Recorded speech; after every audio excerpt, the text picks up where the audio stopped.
Bonjour tout le monde, j'espère que vous allez bien et aujourd'hui on se retrouve pour une nouvelle vidéo. Après avoir tourné une vidéo sur mener un séjour à l'étranger que je vous recommande fortement, je vous mettrai le lien dans la barre d'infos pour pouvoir y accéder plus facilement. Aujourd'hui j'ai décidé de faire une vidéo complémentaire sur le fait de vivre à l'étranger, donc résider dans un pays étranger pour une période indéterminée. Plus particulièrement dans cette vidéo, je vais vous parler de l'expérience de vivre en Espagne. Donc qu'est-ce que signifie concrètement vivre dans un pays étranger?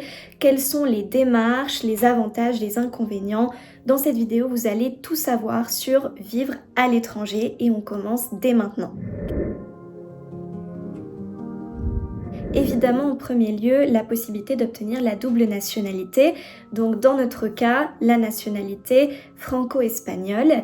Et la même chose, donc si jamais vous avez des enfants au moment où vous allez vivre dans le pays étranger, votre enfant pourra aussi obtenir la double nationalité. Un gros avantage notamment pour trouver un emploi plus facilement puisque désormais, ça reste quand même un gros avantage de savoir parler deux langues. Deuxièmement, évidemment, découvrir de nouveaux paysages, une nouvelle culture et donc s'ouvrir un peu plus au monde, devenir plus tolérant, développer un grand nombre de qualités, idem pour le séjour à l'étranger.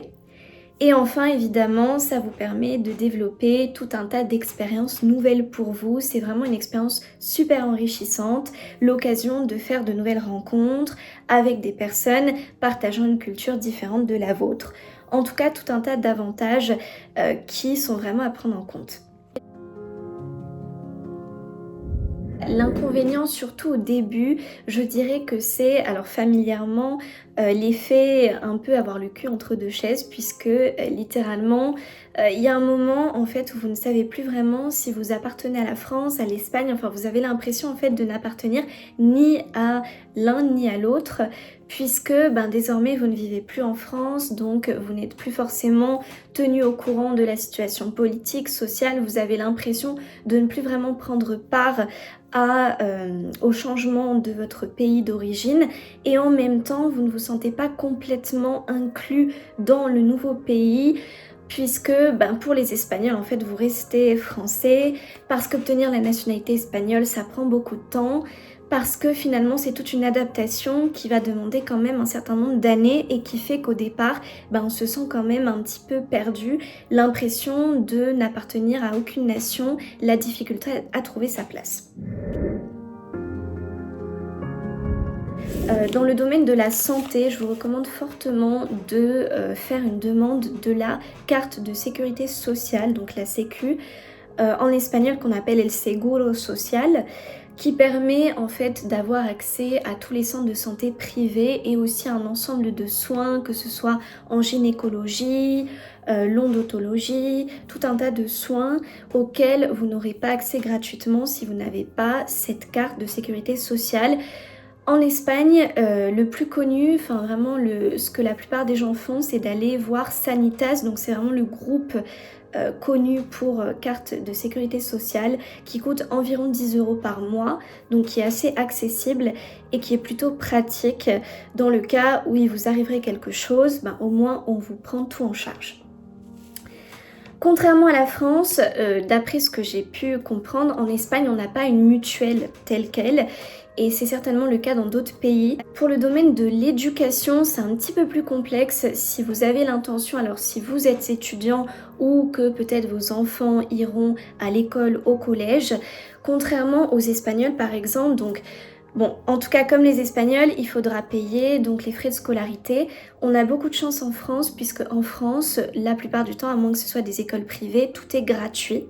Il n'y a rien à payer, alors qu'en Espagne, si c'est école primaire, collège, on va avoir le port de l'uniforme, comme en Angleterre, on va avoir tout le matériel à payer.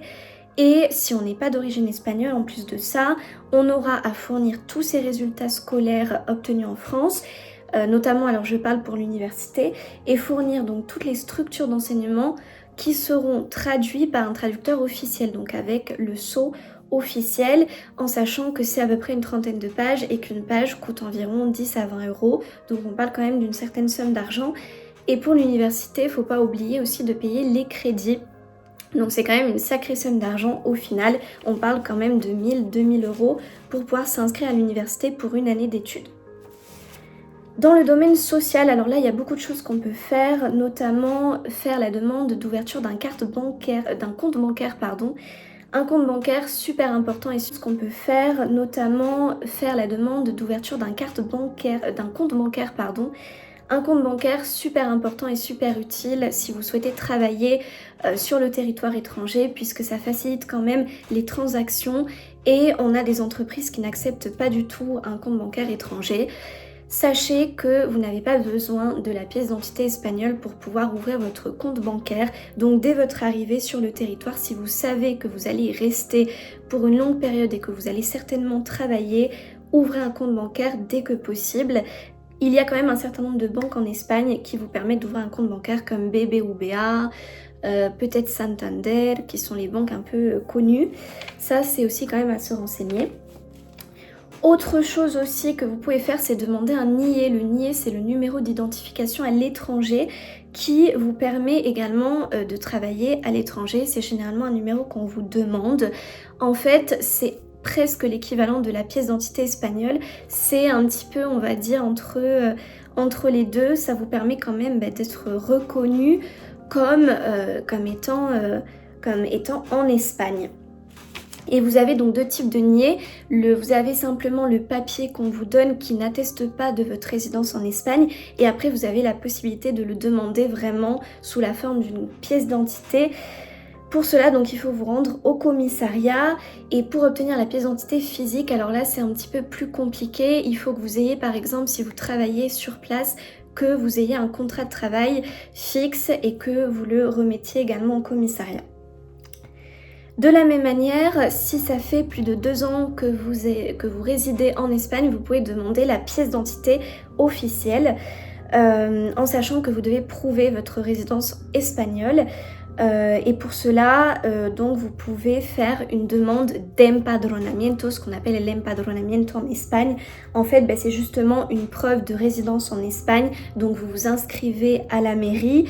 Et ça vous permet en fait de prouver que vous vivez désormais en Espagne. Et donc vous présentez ce document et vous pouvez ensuite, donc si ça fait déjà 2 ans que vous vivez en Espagne, demander la fameuse pièce d'identité qui vous permet en fait d'accéder à beaucoup plus de services qui sont proposés par l'État aux Espagnols. Par exemple, si vous êtes étudiant, d'avoir accès à un certain nombre de bourses auxquelles vous n'avez pas accès avec seulement votre passeport français ou le NIE, ou alors aussi un certain nombre d'aides financières pour les transports, enfin tout un tas d'aides et d'avantages. Et enfin, donc aussi une dernière chose assez utile, c'est faire une demande si par exemple vous êtes en couple, que vous vivez avec quelqu'un sur le territoire, vous pouvez faire une demande de pareja de hecho en espagnol, donc c'est l'équivalent du Pacs français plus ou moins, et qui vous permet aussi d'avoir accès à un certain nombre d'avantages et qui notamment facilite aussi la demande du NIE vraiment en pièce d'identité comme je vous disais, et donc qui vous permet plus facilement d'avoir accès à des services proposés aux Espagnols, notamment dans la santé par exemple. Évidemment, donc tout dépend aussi du pays où vous êtes, mais forcément, c'est aussi s'attendre à des paysages différents, une culture différente, des horaires différents.